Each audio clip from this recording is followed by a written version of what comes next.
I never thought I'd be the kind of woman who'd say this. But the man I married, the man I trusted with my life, tried to kill our daughter. Not in anger, not in a moment of madness, but slowly, deliberately, with planning, with poison. And the woman he loved helped him do it. But let me take you back, because evil doesn't just show up overnight. It creeps in, quietly, wearing the face of frustration, of disappointment, of love gone cold. My name is Adunni.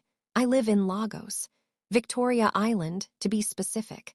The kind of place where everyone looks successful, where your neighbor drives a Range Rover and you smile even when your own pockets are empty. My husband, Kunal, managed a logistics company there, respected, well-dressed.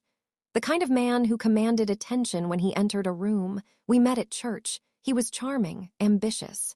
He promised me a life of comfort, and for a while he delivered. We got married in 2014. Big wedding, white dress, 300 guests. My family was so proud. A year later, I got pregnant. That's when everything changed. The delivery was complicated. The doctors said there were issues with oxygen supply. Something went wrong during labor. And when my daughter finally came into this world, screaming and beautiful, I didn't know yet that she'd struggle to walk, to speak clearly, to do the things other children would do without effort. Her name is Damalola. She's 9 years old now. She uses a wheelchair. Her speech is slightly impaired. But her mind, sharp as glass, she understands everything, feels everything, loves harder than anyone I know. And Kunal, he stopped looking at me the same way after her birth. At first, I told myself it was stress. New father, medical bills, sleepless nights, but it wasn't stress. It was shame.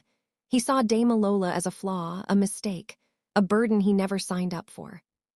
The signs were small at first. He started coming home later. 11 p.m., midnight. Sometimes not at all. He'd say it was work, meetings, clients. I wanted to believe him. He stopped touching me, not just intimacy. I mean simple things, a hand on my shoulder, a kiss on the forehead. He moved through our home like I was invisible. And Damalola, he barely looked at her. When she'd roll her wheelchair toward him, excited to show him a drawing, he'd say he was tired. When I'd ask him to help with her therapy appointments, he'd sigh. Long, heavy, like I'd asked him to carry the weight of the world. "Do you know how much this costs?" he'd say, throwing the hospital bill on the table. "Therapy 3 times a week, special equipment, medications. This isn't what I planned for." I'd feel my chest tighten, my throat close, but I'd swallow the anger, smile, say, "She's our daughter, Kunal, she didn't choose this." He'd walk away without responding. He started talking about money obsessively. Every conversation led back to it. "We can't afford this lifestyle with all these medical expenses. Other men have normal children. Why is mine like this? She's going to drain us dry." Drain, that word. He used it all the time, like she was a leaking pipe, a problem to be fixed, not a child to be loved. I'd defend her, every time. "She's intelligent, Kunal. You should see how fast she learns. The teachers say." "I don't care what the teachers say," he'd snap. "I care that my life has become hospital visits and pity stares." Pity stares, that's how he saw us. Not as a family, as something people whispered about. Her name was Sade. I didn't know about her yet, but she was already in his life, already in his head. They met through work, some business deal involving her bank and his logistics company. She was everything I wasn't, polished, childless, free. She worked in Lekki, lived in one of those glass-front apartments overlooking the water, drove a white Mercedes, wore heels that clicked like punctuation marks. And she hated my daughter, without ever meeting her. Kunal would tell me later, during one of his confessions, what she used to say. "That girl will ruin your life, Kunal. You're too young to be tied down like this. You deserve a fresh start, a normal family." Normal, there's that word again. She made him feel justified. She turned his shame into righteousness. She didn't just enable his cruelty, she fed it. He started saying things that made my skin crawl. Maybe it would have been better if she didn't survive the birth. I froze when he said that. We were in bed, lights off. I thought I misheard. What did you just say? Nothing, he muttered. Forget it. But I didn't forget. You don't forget something like that. Another time, he said. If we didn't have her, we could travel, save money, live. Live, as if we were dead because of her. I started watching him differently. The way he looked at Dame Alola, the way he flinched when she laughed, the way he avoided being in family photos. He wasn't just distant anymore. He was resentful. And resentment, I was learning, is a kind of hatred that grows in the dark. One evening, he sat me down, formal like a business meeting. Adunni, I think we should separate. I stared at him, my heart pounding. What? I'm not happy, he said, flat, emotionless. This marriage isn't working, I want a divorce. Because of Dame Alola. Because of everything. I stood up, my voice shook, but I didn't care. You want to leave because our daughter is disabled. Say it. Don't hide behind everything. He looked away. I deserve a life too, Adunni. And what about her life? What about mine? He stood, adjusted his watch, that cold, corporate look on his face. I'll make it easy. I'll pay support. You keep the house. We can do this peacefully. Peacefully, like he was negotiating a contract. I looked him dead in the eyes. No. Adunni. No, I will never leave this marriage. I will never abandon my child. And I will never make this easy for you. He clenched his jaw. I saw something flicker in his eyes. Not sadness, not regret. Ray, you're going to regret this, he said quietly. Is that a threat? He didn't answer, just walked out, slammed the door. I didn't know it then, but that was the moment he decided, not just to leave, but to remove the obstacle entirely. Because in his mind, Dame Alola wasn't his daughter anymore. She was the problem. And problems, he believed, could be erased. That night, he called Sade. She won't agree, he said. Then we do it another way, she replied. And just like that, the plan began, not with a shout, not with violence, but with a whisper, a suggestion, a slow, creeping agreement between two people who valued comfort over conscience. My daughter had no idea. She still smiled at her father, still said, "Good night, Daddy," every evening. She loved him, and he was already planning how to take her life. The first thing Cunnel did was cut off the money. Not completely. That would have been too obvious, too easy to prove in court. He was smarter than that. He started forgetting to transfer my monthly allowance. When I'd call, he'd say the company was having cash flow issues, that clients hadn't paid, that he'd send it by next week. Next week never came.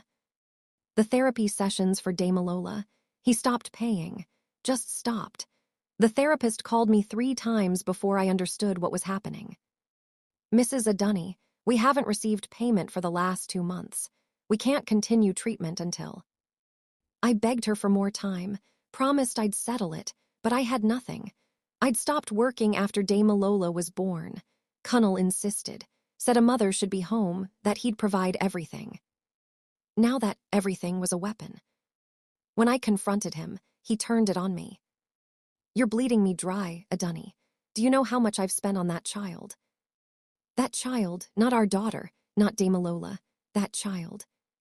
She needs therapy, Cunnel, the doctors said. The doctors are scamming us, he shouted. They see a desperate mother and they milk her. Physiotherapy 3 times a week. For what? She's never going to walk normally. The words hit me like a slap. How can you say that about your own daughter? He laughed, bitter, cold. My daughter, you trapped me with her.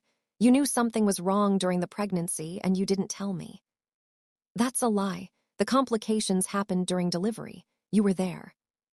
I was there, he said, stepping closer, voice dropping to something cruel and quiet. And I watched my entire future disappear the moment she was born. Cunnel went to see a lawyer, a friend of his from university, someone he thought he could trust to be discreet. I found out later what was said in that office. The lawyer's secretary was a church member. She told her sister. Her sister told me. Cunnel asked, how fast can I get a divorce if my wife refuses? The lawyer explained. In Nigeria, especially with a disabled child involved, the courts will favor the mother. You'll be required to provide full financial support. Custody will almost certainly go to her, and the process could take years. What if I claim she's unstable, unfit? You'd need proof, medical records, witnesses. And even then, with a special needs child, judges are reluctant.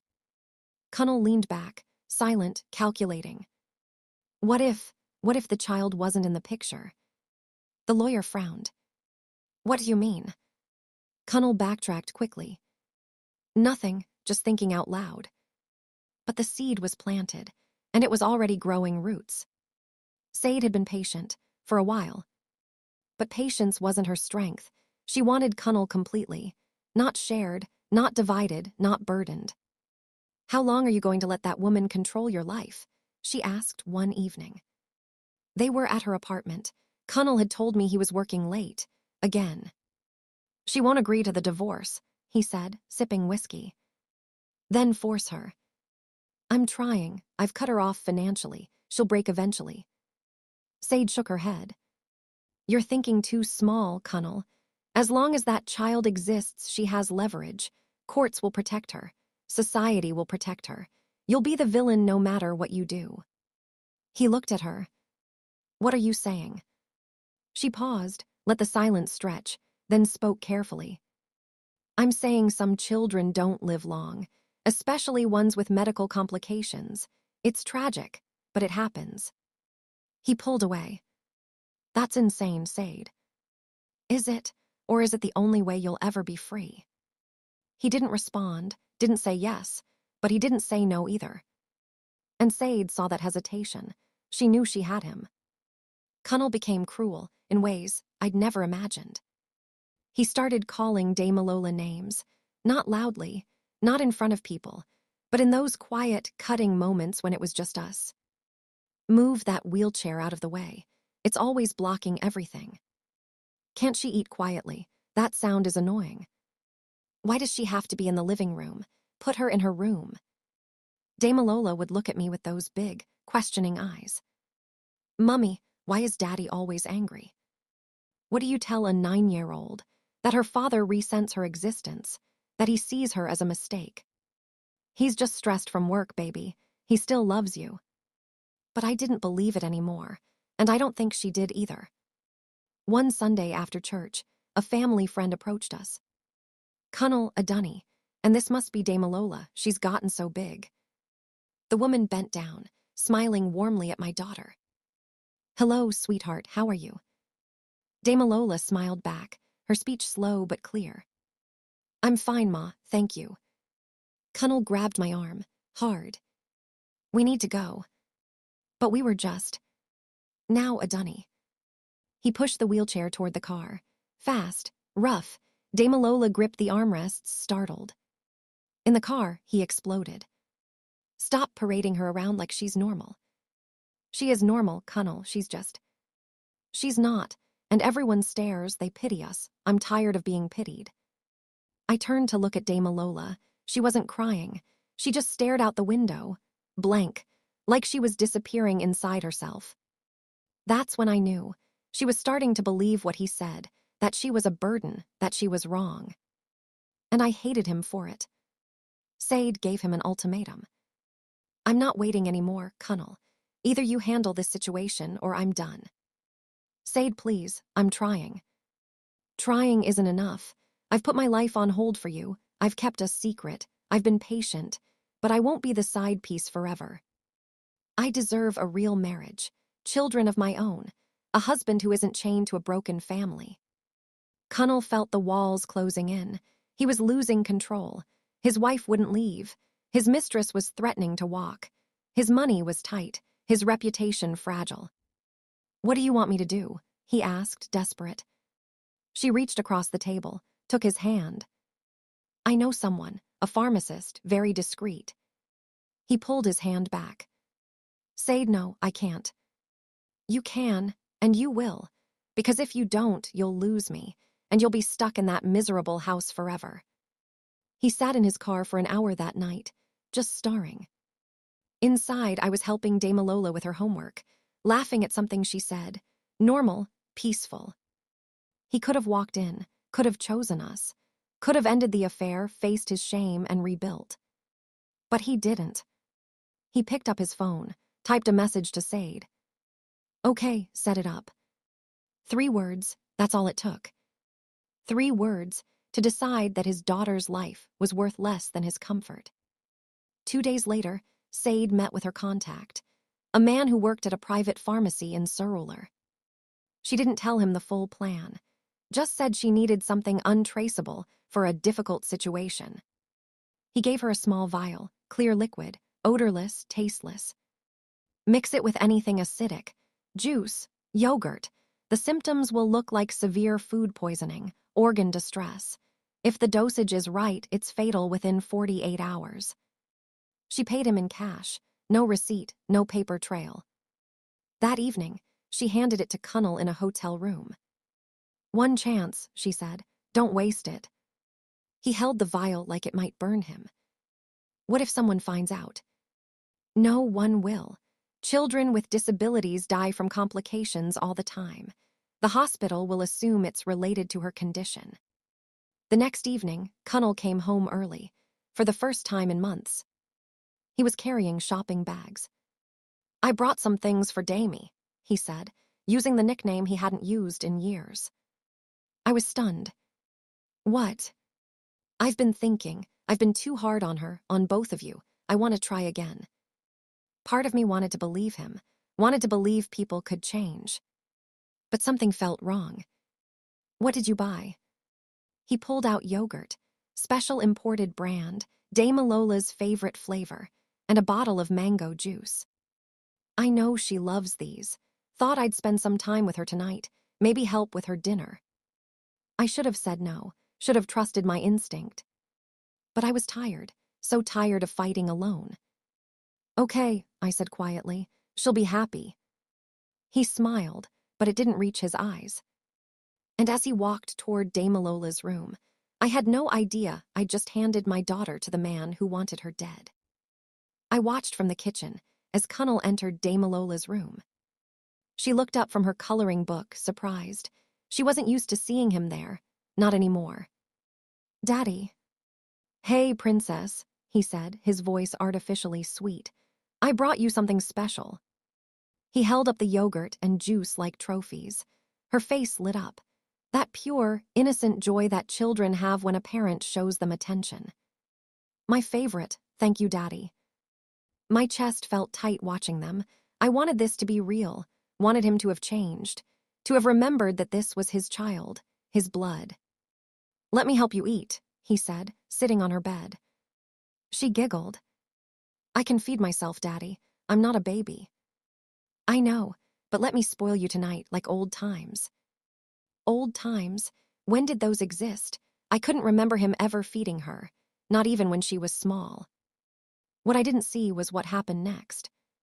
While Dame Lola looked away, reaching for her coloring pencils to show him her drawing, Cunnel's hand slipped into his pocket. The vial was small, easy to hide, easy to use. He unscrewed the cap with his thumb. His heart was pounding so loud he thought she'd hear it. 3 drops, that's all Sade had said. 3 drops mixed into something acidic. He tilted the vial. 1, 2, 3. The liquid disappeared into the pink strawberry yogurt.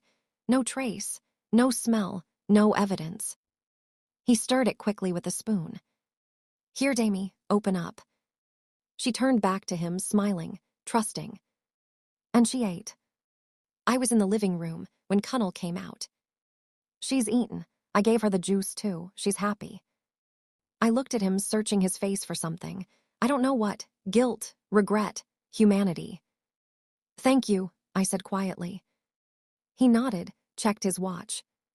I have to make a call, work thing. He went outside. I heard his voice through the window. Low, urgent. I couldn't make out the words. Later, I'd learn he was calling Sade.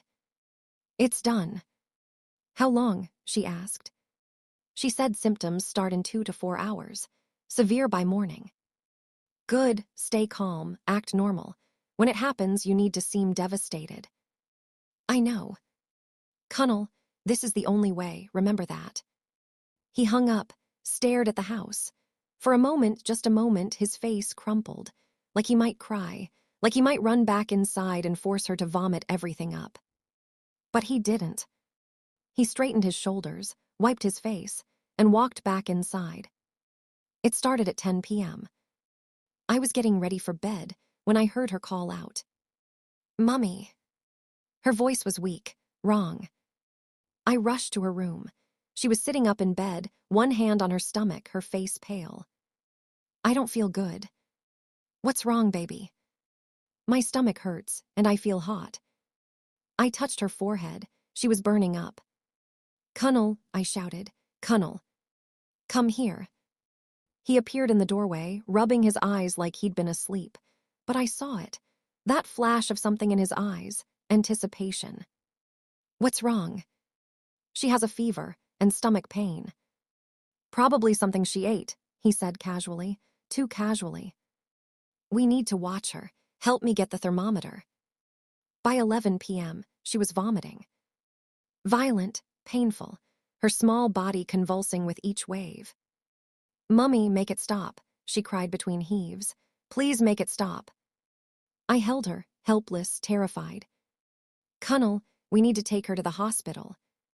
He was standing in the doorway, watching, his face unreadable.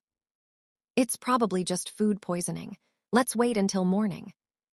"Wait, look at her. Something is seriously wrong." "Hospitals are expensive, a dunny. You know we can't afford."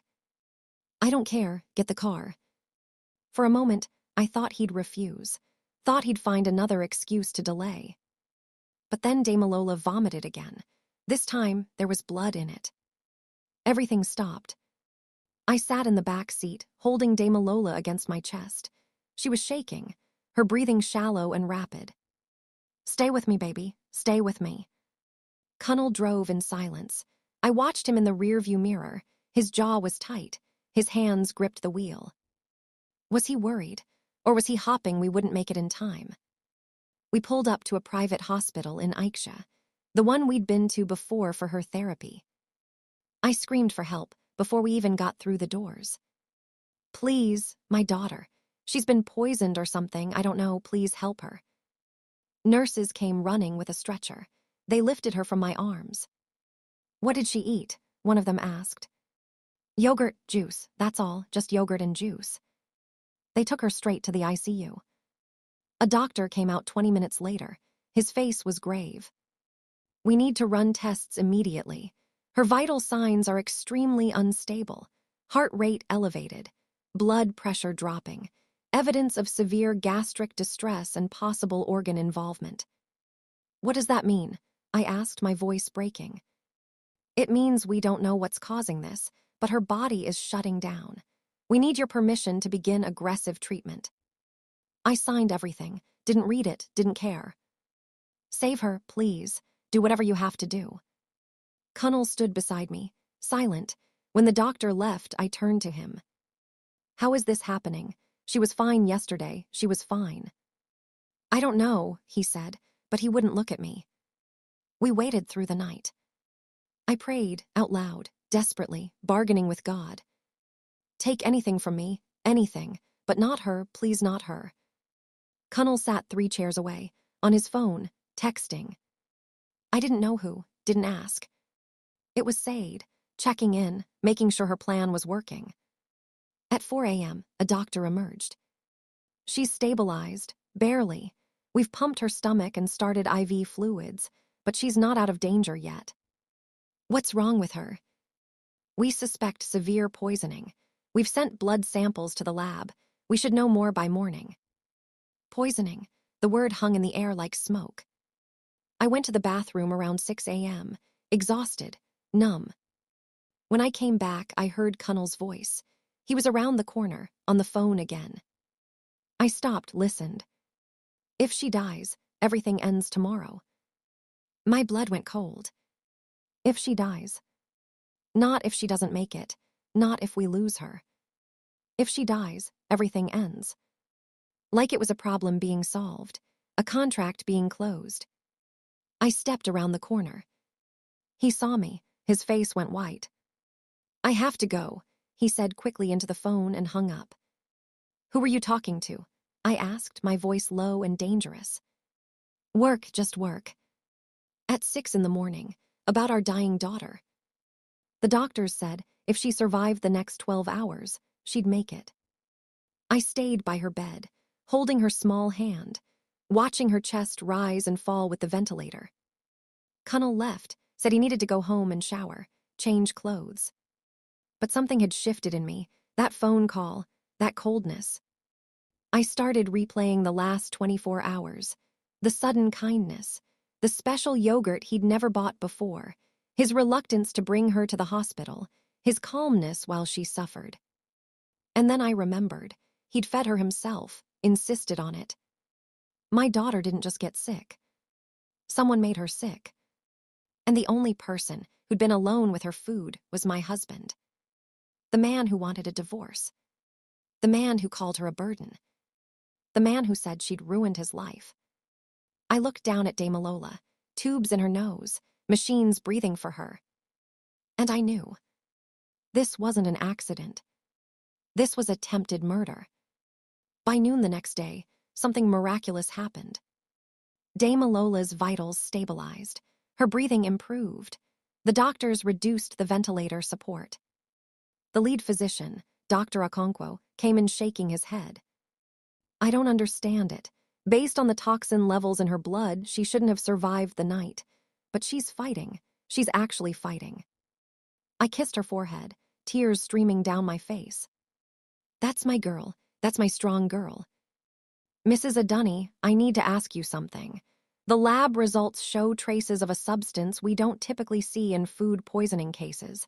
Something synthetic, deliberate." My heart stopped. "What are you saying?" "I'm saying this wasn't accidental. Someone gave her something toxic, intentionally." The room tilted. I gripped the bed rail. "Are you sure?" "We're running more tests. But yes, I'm sure. And I'm legally required to report this to the police." Cunnel was in the parking lot when I called him. "The doctors say she was poisoned. On purpose. They're calling the police." Silence on the other end. Long, heavy. "Cunnel, did you hear me?" That's insane. Who would do that?" His voice was wrong. Too high. Too defensive. "I don't know, but they're investigating. They'll want to question everyone who was around her." "I need to go," he said abruptly. "Go where? Your daughter almost died." I need to think. I'll be back." He hung up. I stared at my phone, every instinct screaming. He wasn't coming back to think. He was coming back to finish what he started. "She survived," Sade hissed into the phone. "How is that possible?" "I don't know," Cunnel's voice cracked. "The doctors don't understand it either, but now they're saying it was poison. They're calling the police." "Then we have a problem." This was your plan. And you executed it. Badly. Now we need to fix this before they trace anything back to us." How do we fix this?" She was quiet for a moment, thinking. "She's still in the hospital, still weak. They'll think her system couldn't handle the stress, that her condition caused complications." "Sade, no, I can't." "You already tried once, Cunnel. If you stop now, if she recovers fully, she'll remember. Children remember, and eventually someone will figure it out. Is that what you want? Prison." He knew she was right. He was already guilty, already damned. Stopping now wouldn't save him. "What do I do?" Sade knew someone at the hospital, a nurse named Blessing. They'd gone to secondary school together. Blessing was in debt, serious debt, the kind that makes people do desperate things. Sade met her in a cafe near the hospital that evening. "I need your help with something sensitive." "What kind of help?" Blessing asked, suspicious. "There's a patient in ICU, a child she needs to be helped along." "You want me to kill a child?" "I want you to end her suffering. She's disabled, been suffering her whole life. Her parents are drowning in medical debt. This would be a mercy." "That's not mercy, that's murder." Sade slid an envelope across the table. Thick, heavy. 2 million naira. Clear your debts. Start fresh. And all you have to do is make a small adjustment to her IV. Wrong medication. Wrong dosage. It'll look like a hospital error. Happens all the time. Blessing stared at the money, thought of the loan sharks, the threats, her mother's medical bills. Which room? Sade smiled. I was dozing in the chair beside Dame Alola's bed when the nurse came in. I'd never seen her before. Usually, it was Nurse Patience or Nurse Joy during evening shift. Who are you? I asked, sitting up. Nurse Blessing. I'm covering tonight. Just need to check her vitals and adjust her IV. She moved to the IV stand. Her hands trembled slightly. Are you all right? I asked. Fine, just tired. She reached for the IV bag, started to disconnect it. Wait, what are you doing? Replacing the bag, standard procedure. But it's still half full. This is a different medication, doctor's orders. Something felt wrong. Her voice was too rushed, her movements too jerky. Let me see the chart. Ma'am, please, I'm just doing my job. That's when Cunnel appeared. He shouldn't have been there. He'd said he needed time away.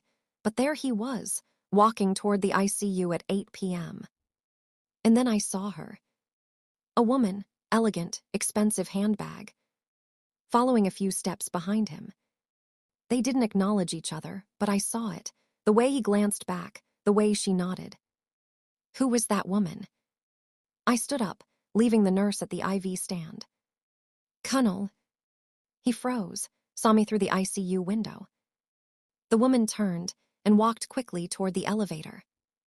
Adunny, I came to check on Damie. Who was that woman? What woman? The one who just walked away, the one you came in with. I pushed past him into the room. The nurse was connecting a new IV bag, different color, different label. Stop, I shouted. Everyone froze. What medication is that? It's... Show me the label, now. My hands shook as I grabbed the bag. The medication name meant nothing to me, but the dosage. This says 50 mg. Her chart says 5 mg. The nurse's face went white. I must have grabbed the wrong. You were changing a half-full bag with the wrong medication at 10 times the correct dose. Dr. Okonkwo burst into the room, alerted by my shouting. What's going on here? I thrust the IV bag at him. She was about to give my daughter this. He looked at the label, his face hardened. This would have killed her, instantly. The hospital administrator called security immediately. They reviewed the CCTV footage from the hallway outside the ICU. And there it was. Cunnel entering at 7:47 p.m. A woman following at 7:48 p.m. The woman stopping Nurse Blessing near the supply room at 7:52 p.m. A brief conversation. An envelope changing hands at 7:53 p.m. Then, most damning of all, Cunnel and the woman standing together near the elevator at 8:01 p.m. Talking, close, intimate. That's your husband, the security officer said, pointing at the screen. Yes. Do you know this woman? I stared at her face, beautiful, cold, predatory. No, but I'm going to find out. The police arrived within 30 minutes. Nurse Blessing confessed almost immediately, broke down crying. A woman paid me 2 million naira, said it was mercy. I didn't want to, I swear I didn't want to, but I have debts. My mother is sick, I thought. Who was the woman? The officer asked. Her name is Sade. Sade Adelek, she's a banker. She gave me her card, I still have it. They asked Blessing to point out Sade on the security footage. She did. Then they asked her to point out who else was involved.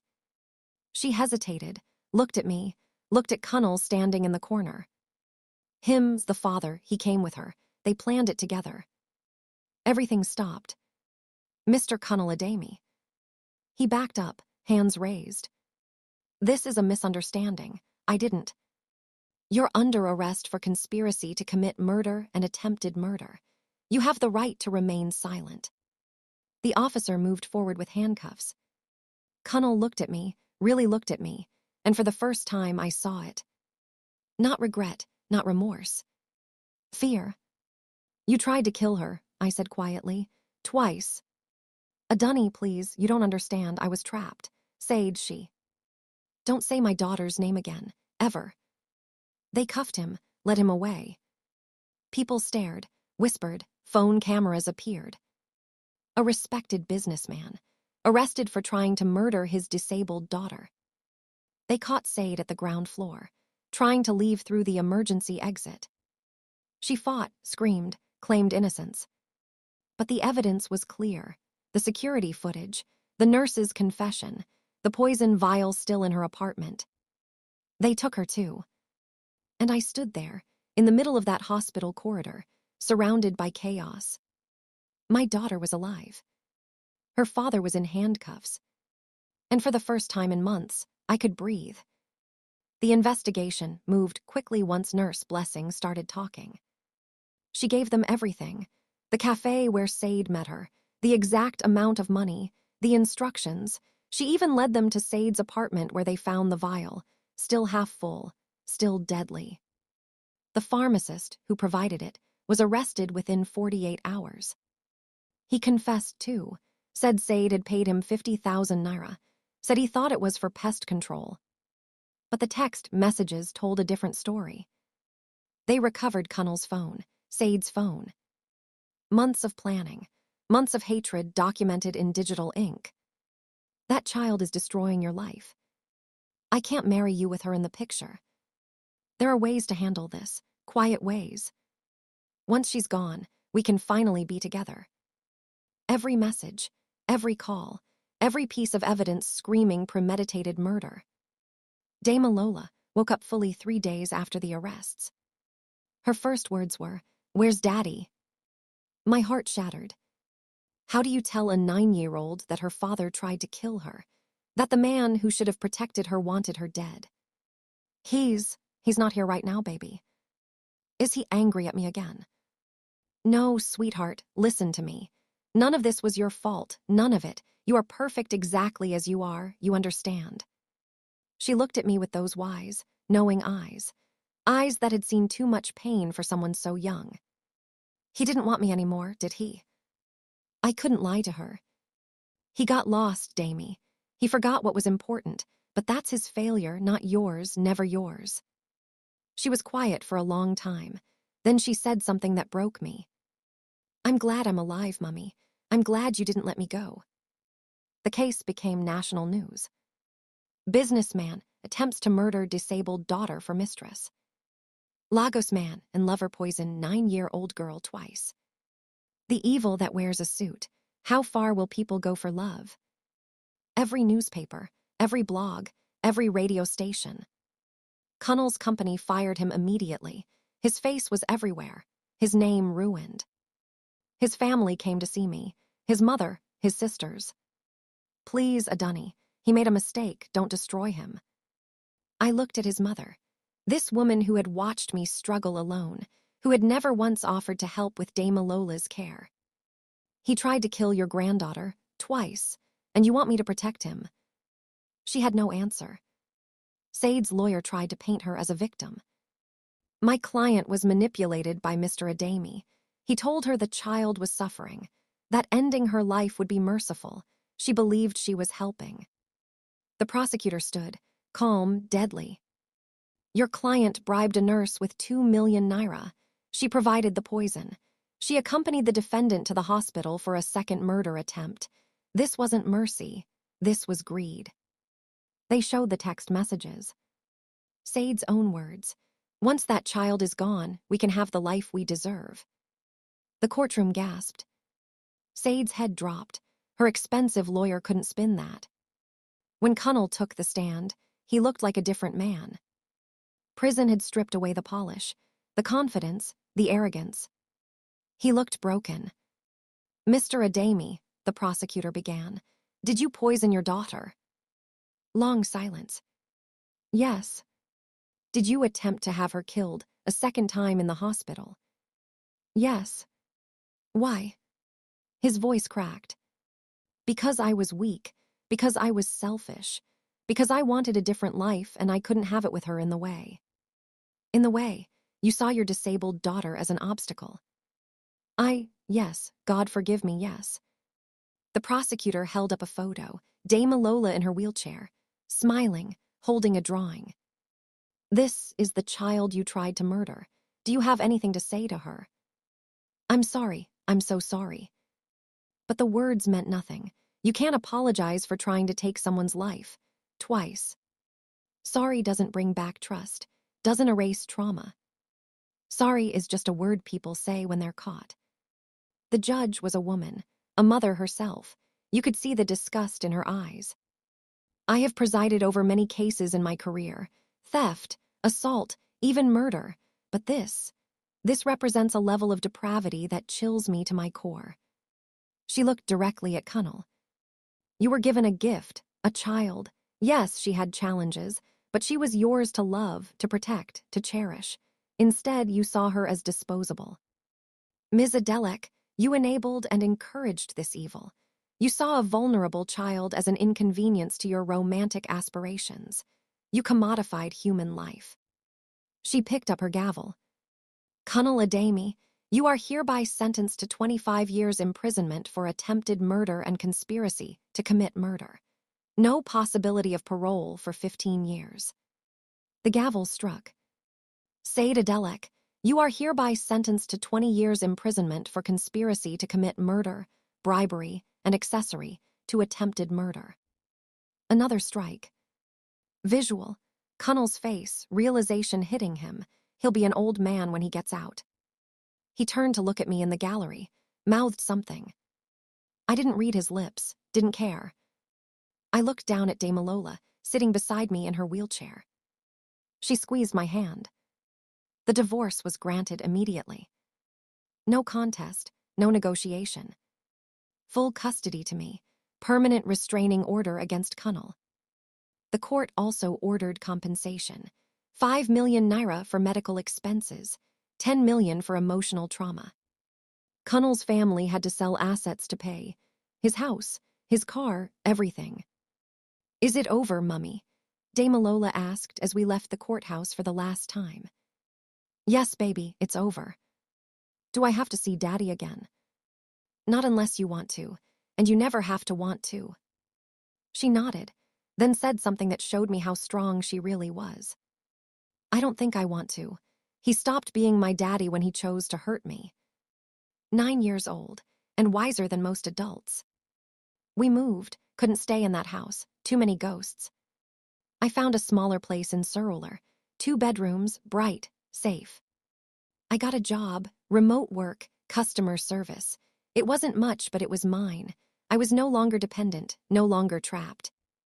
Dame Lola returned to school. The teachers were amazing, protective, kind. She made friends, real friends, children who saw her, not her wheelchair. One day, she came home excited. Mummy, I got the highest score in mathematics today. I picked her up and spun her around, wheelchair and all. I'm so proud of you. The teacher said I'm going to do great things. She's right, you're going to do incredible things. 8 months after sentencing, a letter arrived. Prison envelope, Cunnel's handwriting. I held it for a moment, considered opening it. Then I walked to the kitchen and dropped it in the trash. Dame Lola watched from her wheelchair. Was that from him? Yes. Aren't you going to read it? No, baby. Some people lose the right to be heard. He lost that right when he tried to take you from me. She wheeled closer, looked up at me. Do you hate him? I thought about it, really thought. No, I don't hate him. Hate takes energy. And I need all my energy for loving you, for building our life. He's just nothing to me now, and nothing can't hurt us anymore. She hugged me. I love you, Mummy. I love you more than the world's Damie. 1 year after the trial, I stood outside Dame Lola's school. It was a special day. Her class was performing in an assembly. She'd been chosen to recite a poem. I was nervous for her, but she wasn't nervous at all. She rolled onto the stage, positioned herself center, smiled at the audience. And she spoke, her voice clear, strong, certain. My name is Damalola, and this is my story. I was born different, but different isn't less. I was told I was a burden, but love proved them wrong. I was almost erased, but I survived. And now I'm here, speaking, living, thriving. Because someone fought for me when I couldn't fight for myself. Because I matter. Because my life has value. And no one, not even someone who should have loved me, can take that away. The auditorium erupted in applause. I stood, clapping so hard my hands hurt, crying, so proud I thought my chest would burst. She looked right at me, winked. That's my daughter, alive, strong, unbroken. After the assembly, we went for ice cream. Her favorite flavor, strawberry. Mummy, do you think Daddy ever thinks about me? I don't know, baby, maybe, but it doesn't matter anymore. What matters is that you know your worth, that you know you're loved, that you know you're exactly who you're supposed to be. She licked her ice cream, thoughtful. I think I'm going to be a doctor when I grow up. A doctor. Yes, to help other children like me, so they know they're not alone. I looked at my daughter, this miracle, this warrior. She'd survived poison, survived betrayal, survived the worst that hate could do. And she'd emerged not bitter, not broken, but determined to help others. If that's not proof that goodness defeats evil, I don't know what is. 3 years later, Cunnel wrote again. This time, Damalola asked to read the letter. I let her. She was 12 now, old enough to decide. She read it quietly, then folded it and handed it back to me. What did it say? I asked. That he regrets everything, that he wishes he could go back, that he's sorry. How do you feel? She thought for a moment. I feel nothing, Mummy. He made his choice. I'm making mine. And my choice is to be happy, to live fully, to never let anyone make me feel less than whole. She wheeled toward her room, then paused. You know what's funny? He tried to erase me because he thought I made his life harder. But I'm going to have an amazing life. And he's going to spend the rest of his in a cell, knowing he threw everything away for nothing.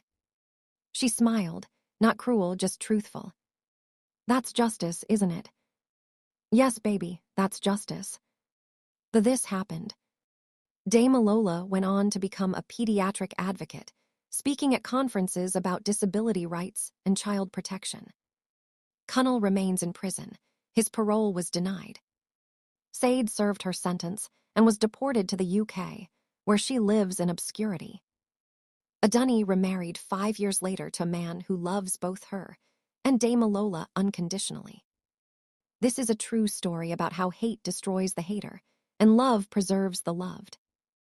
Disability is not weakness. Evil may plan, but goodness prevails. And every child deserves to be seen, protected, and cherished, exactly as they are.